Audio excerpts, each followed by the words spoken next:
Good morning students. आज हम नया अध्याय शुरू कर रहे हैं। अध्याय 5 है दैनिक जीवन में रसायन। यानी हमारे दैनिक जीवन में जो रसायन है ये किस प्रकार से काम में आते हैं उनके बारे में है। इस पाठ को अम्ल, क्षार और लवण के रूप में 3 भागों में बांटा गया है। तो अम्ल, क्षार और लवण के बारे में सबसे पहले हम सामान्य जानकारी प्राप्त करेंगे। फिर अम्ल के बारे में वैज्ञानिकों ने जो परिभाषाएं दी है उन परिभाषाओं के बारे में पढ़ेंगे। इनकी क्रिया कराते हैं, अम्ल की अलग अलग पदार्थों से क्रिया कराने पर कौन कौन सी चीज़ें, कौन कौन से उत्पाद प्राप्त होते हैं, इनके बारे में जानकारी है वो इस पाठ में करेंगे। कई प्रकार के जो रसायन है जो दैनिक जीवन में काम में आते हैं, जैसे सोडा है, सोडियम हाइड्रोक्साइड है, खाने का सोडा है, दावन सोडा है, विरंजक चूर्ण है, प्लास्टर ऑफ पेरिस है और साबुन है। इन सभी के बारे में इस पाठ में हम पढ़ेंगे। तो सबसे पहले ये इसको 3 भागों में बांटा गया है, अम्ल, क्षार और लवण। तो आप अम्ल के बारे में और क्षार के बारे में और लवण के बारे में सबसे पहले ये यहाँ पर संक्षिप्त जानकारी है। अम्ल किसे कहते हैं? तो सबसे पहले तो ये जो अम्ल शब्द है, अम्ल की उत्पत्ति लैटिन भाषा के एसिड्स शब्द से हुई है। ये प्रश्न आया हुआ भी है। लैटिन भाषा के एसिड्स शब्द, अंग्रेजी में हम अम्ल को एसिड्स कहते हैं, ये लैटिन भाषा का शब्द है एसिड्स। तो इससे इसकी उत्पत्ति हुई है अम्ल की। इसकी विशेषताएं क्या है? ये स्वाद में खट्टे होते हैं।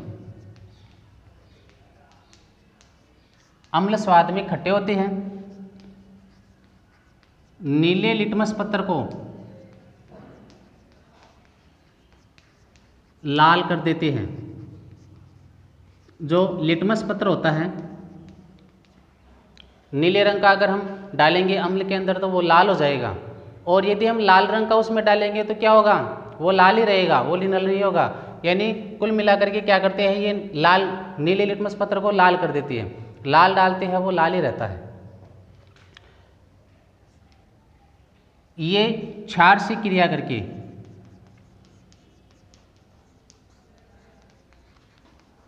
लवण बनाते हैं। या पहले भी पढ़ चुके हैं कि अम्ल और क्षार इनकी परस्पर क्रिया करवाते हैं तो लवण व जल का निर्माण होता है, जिसे उदासीनीकरण अभिक्रिया कहते हैं। तो अम्ल है वो क्षार से क्रिया करके क्या बनाती है? लवण बनाती है। ये जल में विलय होते हैं।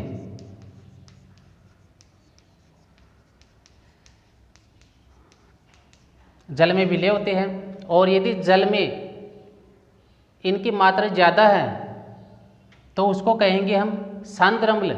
यानी जल की मात्रा कम है अम्ल के अंदर। अम्ल में यदि जल की मात्रा कम हो तो सांद्र अम्ल कहलाते हैं।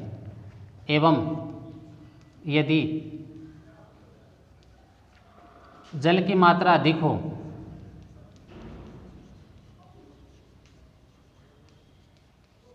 तो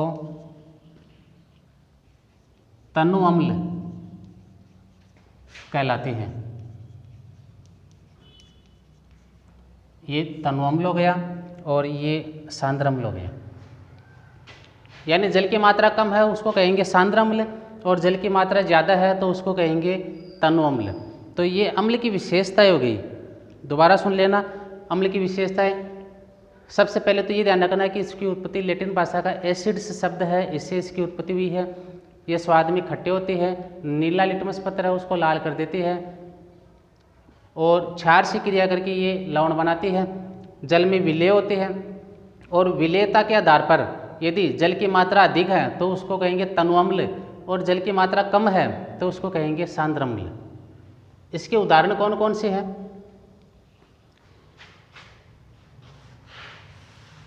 अम्लों के उदाहरण जैसे HCl है जिसको कहते हैं हम हाइड्रोक्लोरिक अम्ल। HCl को कहते हैं हाइड्रोक्लोरिक अम्ल। H2SO4 इसको कहते हैं सल्फ्यूरिक अम्ल। सल्फ्यूरिक अम्ल। HNO3 इसको कहते हैं नाइट्रिक अम्ल, और CH3 COOH इसको कहते हैं एसिटिक अम्ल। तो ये अम्लों के उदाहरण हैं। अम्ल की विशेषताएं हो गई, अम्लों के उदाहरण हो गए। इसके बाद में क्षार के बारे में, क्षार की क्या विशेषताएं हैं? तो क्षार की विशेषताओं में क्या है, सबसे पहले कि इनका स्पर्श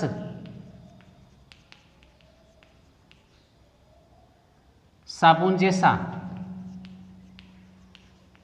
अर्थात चिकना होता है।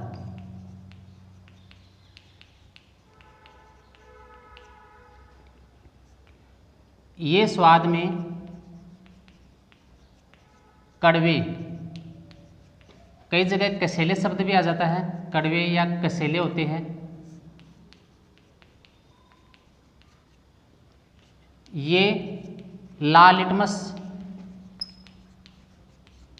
पत्र को नीला कर देते हैं।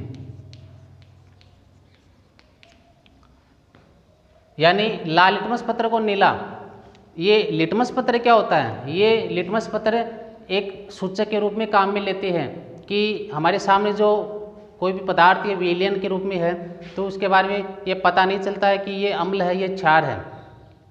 तो इसका पता हम दे करके नहीं लगा सकते, इसका पता हम परीक्षण द्वारा लगा सकते हैं, और परीक्षण करने के लिए हम ये लिटमस पत्र डालते हैं। अगर हमने लाल लिटमस पत्र डाला उसमें और वो नीला हो जाता है, तो लाल लिटमस पत्र नीला हो जाता है, इसका मतलब वो पदार्थ या विलयन क्या है? क्षार है। यदि लाल लिटमस पत्र लाल ही रहता है तो फिर क्या करते हैं? फिर हम नीला लिटमस पत्र डाल करके देखते हैं। नीला लिटमस पत्र यदि लाल हो जाता है तो इसका मतलब वो क्या है? अम्ल है। तो ये अम्ल और क्षार की पहचान करने के लिए ये लिटमस पत्र का उपयोग करते हैं। ये अम्लों से क्रिया करके, ये अम्लों से क्रिया करके लवण बनाती है। अम्ल तो क्षार से क्रिया करके लवण बनाते हैं, और क्षार है वो अम्लों से क्रिया करके लवण बनाती है। यानी दोनों परस्पर क्रिया करके लवण बनाती है, जल बनाती है, जिसे उदासीनीकरण कहा जाता है। जल में ये विलय होते हैं, और उसी प्रकार से ये हो जाएगा यदि क्षार में जल की मात्रा कम हो तो सांद्र क्षार, एवं यदि जल की मात्रा अधिक हो तो तनु क्षार कहलाती है। जैसे अम्लों के बारे में पढ़ा था उसी प्रकार से ही हो गया। और इसके बाद में इसके उदाहरण देखो आप, क्षार के उदाहरण कौन कौन से हैं?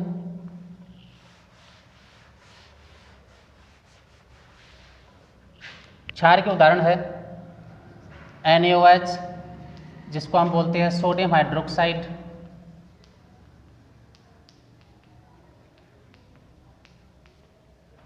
KOH, जिसको कहते हैं पोटेशियम हाइड्रोक्साइड,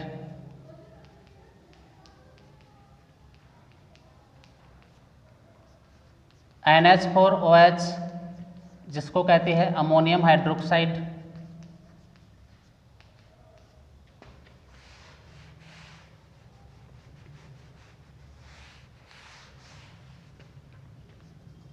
MgOH का होल ट्वाइस, जिसको बोलते हैं मैग्नीशियम हाइड्रोक्साइड,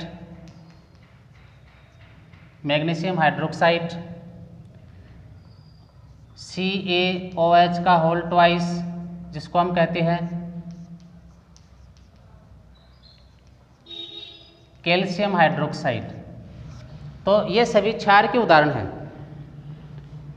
इसमें अम्ल शब्द आ रहा है, इसमें हाइड्रोक्साइड आ रहा है, यानी sodium hydroxide, potassium hydroxide, ammonium hydroxide, magnesium hydroxide और कैल्शियम हाइड्रोक्साइड, ये सभी क्या है, क्षार है। अम्ल और क्षार के बारे में हो गया। इसके बाद में लवण। लवण की क्या विशेषताएं होती हैं? तो पहले तो यही है कि अम्ल व क्षार परस्पर क्रिया करके लवण व जल बनाते हैं। इसे उदासीनीकरण अभिक्रिया कहते हैं। दूसरा पॉइंट, इनके गलनांक, क्वथनांक के मान उच्च होते हैं, अधिक होते हैं। गलनांक क्वथनांक का मतलब क्या है? गलनांक वह निश्चित तापमान जिस पर कोई पदार्थ ठोस से द्रव अवस्था में परिवर्तित होता है, वह गलनांक कहलाता है। और वह निश्चित तापमान जिस पर कोई पदार्थ द्रव से वाष्प में परिवर्तित होता है, वह क्वथनांक कहलाता है। यानी ये जो पिघलता है उसके लिए भी अधिक तापमान की आवश्यकता होती है, और पिघला हुआ उसको वाष्प में बदलने के लिए भी अधिक तापमान की आवश्यकता होती है। अर्थात इनके गलनांक क्वथनांक के मान क्या होते हैं? उच्च होते हैं। ये साधारणतः क्रिस्टल के रूप में पाए जाते हैं। अर्थात इनमें क्रिस्टलन जल उपस्थित होता है। यानी लवण के क्रिस्टल होते हैं। क्रिस्टल का मतलब क्या होता है? यानी इनमें कुछ जल की मात्रा उपस्थित होती है, निश्चित मात्रा उपस्थित होती है।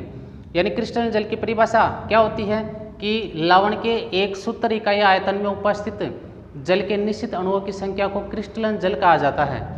ये क्रिस्टलन जल की परिभाषा है। क्रिस्टलन जल किसे कहते हैं? ये परिभाषा यहाँ लिख देता हूँ मैं। क्रिस्टलन जल किसे कहते हैं? ये प्रश्न पूछा हुआ है, इंपॉर्टेंट है। क्रिस्टलन जल लवण के एक सूत्र इकाई आयतन में उपस्थित जल के निश्चित अणुओं की संख्या क्रिस्टलन जल कहलाती है। परिभाषा दोबारा से समझना। लवण होना चाहिए। लवण के एक सूत्र इकाई आयतन में उपस्थित जल के निश्चित अणुओं की संख्या। अब ये किस प्रकार से है वो देखो। लवण जैसे एक ये है CuSO4.5H2, इसको हम बोलते हैं कॉपर सल्फेट या नीला थोथा। ये है लवण। ये लवण का एक सूत्र इकाई आयतन है। परिभाषा में लिखा हुआ है कि लवण के एक सूत्र इकाई आयतन में, ये लवण का एक सूत्र इकाई आयतन है और इसमें उपस्थित जल के निश्चित अणुओं की संख्या, निश्चित अणु, जल के 5 अणु उपस्थित रहते हैं। कॉपर सल्फेट के साथ में जल के 5 अणु उपस्थित रहते हैं। हम 6, 7, 8 ये नहीं लिख सकते, निश्चित अणु है। 2, 3, 4 भी नहीं लिख सकते। यहाँ पर 5 है तो 5 ही आएगा। इसको बोलते हैं कॉपर सल्फेट नीला थोथा। तो इसका उदाहरण हो गया, क्रिस्टलन जल का उदाहरण हो गया एक तो ये कॉपर सल्फेट।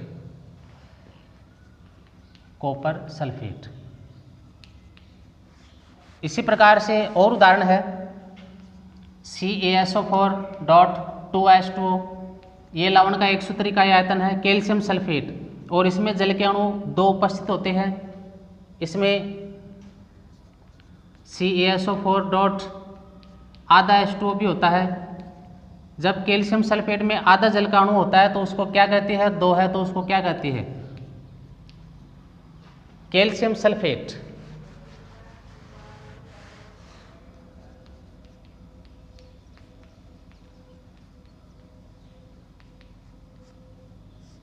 जिप्सम। और आधा जल का अणु है, इसको बोलते हैं कैल्शियम सल्फेट का अर्धहाइड्रेट, यानी प्लास्टर ऑफ पेरिस।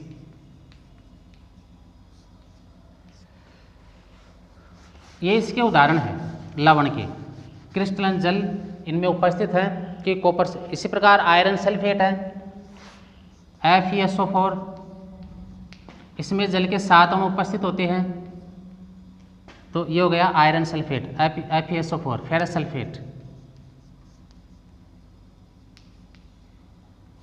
ये हो गया FeSO4 7H2।